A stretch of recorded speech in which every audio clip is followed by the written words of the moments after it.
на 300.000 денари 44 годишниот правник Арбер Исаку решил со финансиски средства да придонесе за победа на Демократската унија за интеграција на предвремените избори одржани во април 2014 година. Тој фигурира како еден од 13 донатори во извештајот на Државниот завод за ревизија.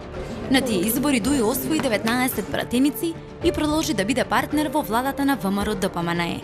2 години потоа, Исаку беше избран за член на Советот на јавни обвинители, институција која законски треба да нема ниту една допирна точка со политичките партии. Дали неговата донација од 2014 година била пресудна за да добие место во Советот на јавни обвинители? Што добиваат тие што донирале поголем износ од Исаку? Ако добивате позиција член на судски совет, ако добивате позиција обвинител, ако добивате позиција директор на јавно предпријатие, на основа на генерирање на сето ова што зборевме, како очекувате утре тој што го платил функцијата да дојде да применува стандарди во кои ќе даде отчетност, ефективност, ефикасност и транспарентност? Политиката станува очигледно профитабилен бизнис за поединци кои што се склони на корупција. Финансирањето на политичките партии останува најсериозниот извор на корупција. Експертите сметаат дека отсуството на сериозна контрола врз работата на политичките партии ги претвора истите во акционерски друштва, каде најмногу добива тој што донира. Да им дадат тендери, да им платат повеќе од вообичаената цена, да примат послаб квалитет на извршена услуга од онаа која што е потребна. Значи, на разни начини да извлечат пари од даночните обврзници, од буџетот на Република Македонија или од вкупниот јавен сектор. Финансирањето на политичките партии ја држи отворена дилемата дали тие партии се претворија во профитабилни компании кои управуваат со државата како да е нивна приватна сопственост. Што за досето е ова прашање дали може државата да биде приватизирана од партиите. Таа нашата држава веќе е приватизирана од партијата на власт и нејзиниот коалиционен партнер во доменот што му нему остава. Немаат потреба да ја купат политичките партии Република Македонија, затоа што доста добар дел од функционерите на политичките партии се чувствуваат дека ја поседуваат на ваков или на таков начин. Во овие околности, кога политичката криза избувна како резултат на партизирање на државните институции и бројните злоупотреби, партијата е најважна, а државата се користи само како платежна институција од која треба да се црпат пари за партиите. Партиите настапуваат како сопственици, со материјални интереси, со процена на профитабилноста и така натаму. Нашите партии фактички да се акционерски друштва, а некоја контрола че има и јавна. Тоа делуваат они велики како акционерски друштва, како компании, ама без надзор, без контрола. Така да многу побезобразно отколку што тоа е во обичниот економски пазарен свет, каде има исто така измами. И таму има измами, ама има и органи кои ќе го расчистат ако нешто би. Така да мислам од и сега тоа спојување на партиите и државата е евидентно и кај имото, евидентно е во секој поглед. Мислам дека корупцијата е влезена сега во сите пори на власта и нема тука крај, оака не може да оди понатаму. Милионски имоти, приходи, донации. Пари од буџетот по различни основи завршуваат во партиските каси. Затоа експертите апелираат да се зауздаат апетитите на партиите и да се стави ред во нивното финансирање. Јас сум сигурен дека ништо не и коштал на буџетот. Годишно 20-30 милиони евра да ги финансира партиите, парламентарни доминантно, но истовремено и вонпарламентарните, макар многу помалку, отколку да во име на тоа ги оставате да ви крадат 10% од буџетот, а тоа е 300 милиони. Можности за корупција има и во донациите на политичките партии.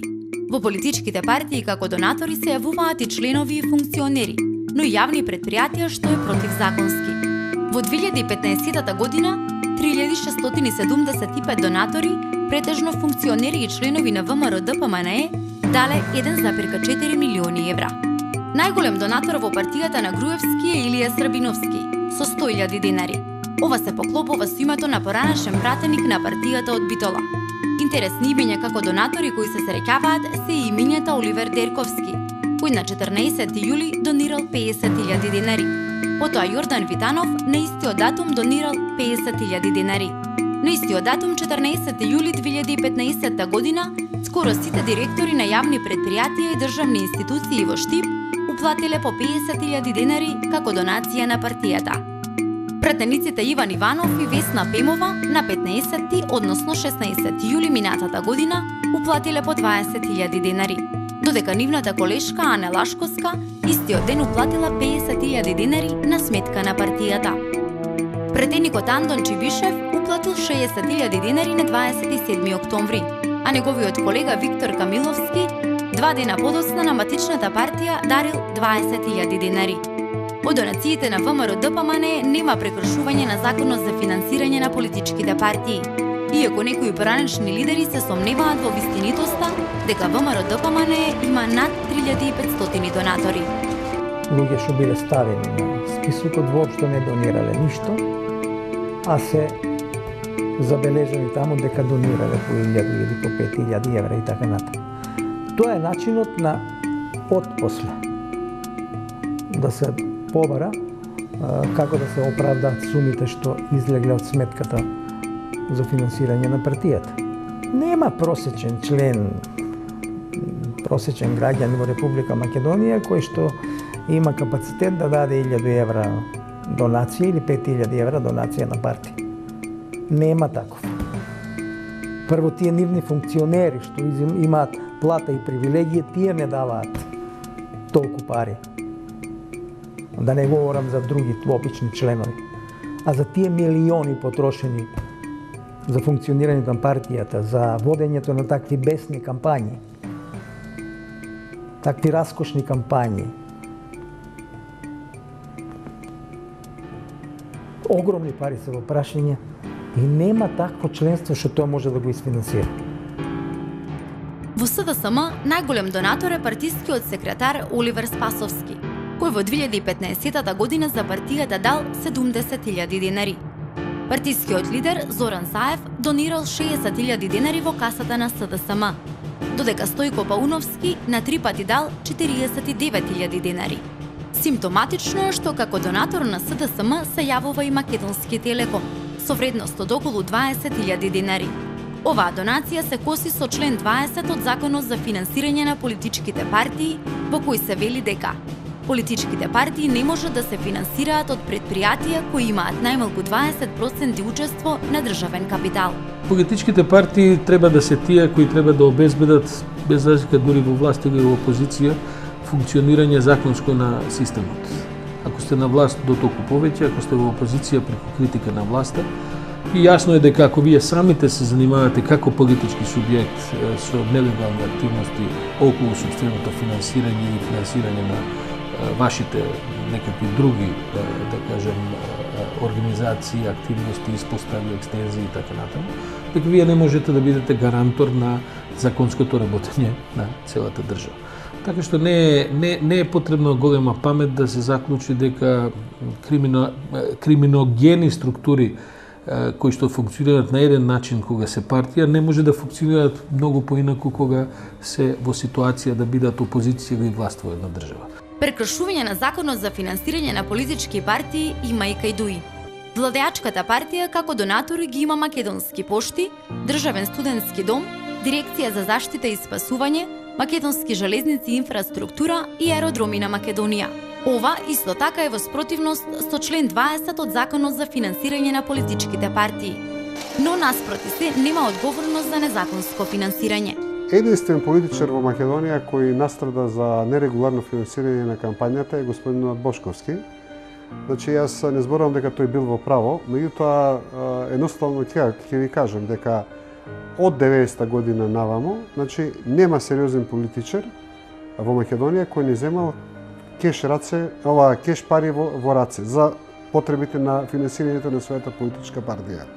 Значи, Кога ги гледате сите политички лица, значи на македонски политички простор, значи тие по дефиниција можете да ги наблюдувате дека тие во некоја фаза направиле криминал во оваа држава, помалку или повеќе, или ако некој политичар ептен, нели, инсистира дека не земал, тоа е сигурно некој беззначаен политичар, некој од четврта лига на политичар, па никој не му дал пари. И ние не сме виделе до сега пример во последните 2,5 децении некоја власт да проверува работата на опозиционите или партиите на власт во смисла на овие законски определби кои ги определуваат нивното работење. Така што има околу тоа еден договор, да не се чепкава тоа, на сите им одговара, сите партии се во суштина внатрешно поставени недемократски. Ќе се зауздали корупцијата во политичките партии кои треба да бидат основа за функционирање на државата. Резултатот од ваквите состојби е следниот.